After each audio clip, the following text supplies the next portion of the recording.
俄罗斯为啥不像我国一样，先隐忍个几十年，夯实经济后再大展拳脚呢？就像俄乌战争，俄罗斯明明打不赢，为什么还要坚持打？是普京过于狂妄自大，还是迫于无奈？又为什么我国可以在隐忍中崛起呢？首先，俄罗斯不是没隐忍过。曾几何时，克里姆林宫也是怀抱着希望，以最谦卑的姿态试图融入西方，不仅把曾经的敌人视为未来的合作伙伴，积极参与反恐行动，还多次主动发出合作邀请。1994年，俄罗斯加入了北约的和平伙伴计划。后来美国那两座双子塔出事的时候，普京也是第一个送上慰问，还立即向美军开放了俄罗斯的空中走廊，为其阿富汗行动提供了至关重要的后勤支持。这番操作堪比韩信胯下之辱。就在俄罗斯心存希冀，觉得西方能把自己从经济低迷、民生困难中拉出来时，北约和欧盟的双东扩给了他响亮的一巴掌。俄罗斯一味的退让，并没有让以美国为首的西方接纳他，反而更加肆无忌惮地针对他、孤立他，甚至毫无顾忌地想要瓜分他。04年，爱沙尼亚、拉脱维亚和立陶宛加入了北约，俄罗斯战略纵深遭遇前所未有的挤压。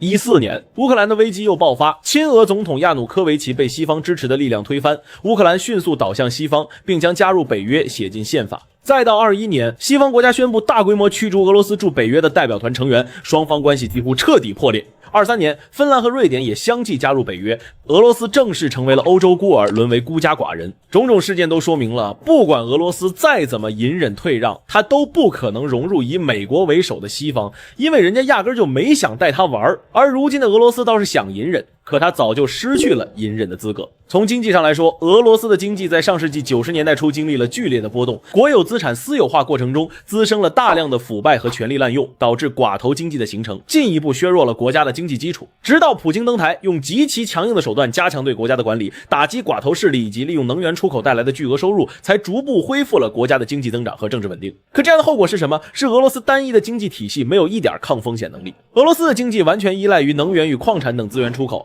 西方只要通过制裁切断其资源出口渠道以及冻结海外资产，俄罗斯的经济就会立刻陷入困境。因为它不像我国有成规模的民用制造业和高新技术产业，没法自主造血，只能依赖别人。这也是为什么这几年普京开始将目光移到亚洲的原因。其次，从军事方面讲，俄罗斯是相对弱小的，不要看它有核武器就觉得牛得很，要真牛的话也不会打个乌克兰都打了4-5年，不是？同样是对抗西方诸国，咱当年抗美援朝的时候，国力可远不如如今的俄罗斯，也没有打成这样过啊。所以俄罗斯军事的弱小体现在有威慑力，但没有扩张力，是那种外强中干的弱。在战场上，俄罗斯受经济拖累，装备更新慢，后勤保障能力有限，现代化作战体系不完善。况且这年头谁敢第一个用核武器，那不成众矢之的了。因此在这种常规的地缘博弈中，俄罗斯的短板就显现出来了。说白了就是只能守不能攻，但他又不能不攻，不攻就只能被西方围剿致死。所以哪怕打不赢，哪怕代价惨重，普京也要打。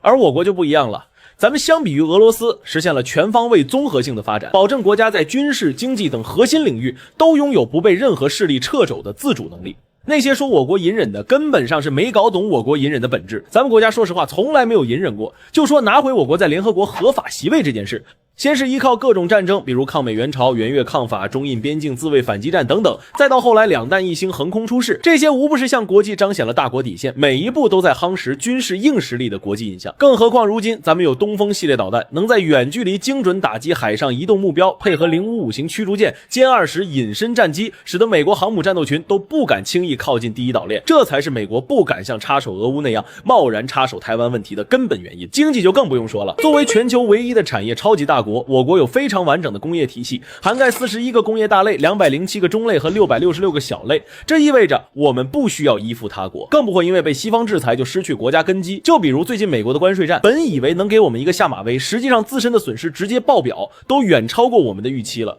完全是偷鸡不成蚀把米。对其他国家而言，我们是超过120个国家的最大贸易伙伴，也是全球供应链中不可或缺的枢纽。无论是能源和矿产的出口国，还是制造业和消费品的进口国，都离不开与我们的经济合作，这就是中国经济实力带来的国际话语权。总的来说，俄罗斯之所以不可能像我们一样通过隐忍来变强，核心原因就在于两者的发展根基截然不同。我们的隐忍是建立在前期用强硬的军事手段夯实国家地位，后期又集全国之力发展工业，实现经济自主的基础上。而俄罗斯的隐忍本质是无底线的妥协退让，再加上硬件实力跟不上，即使给了他时间，也很难发展成我国这样。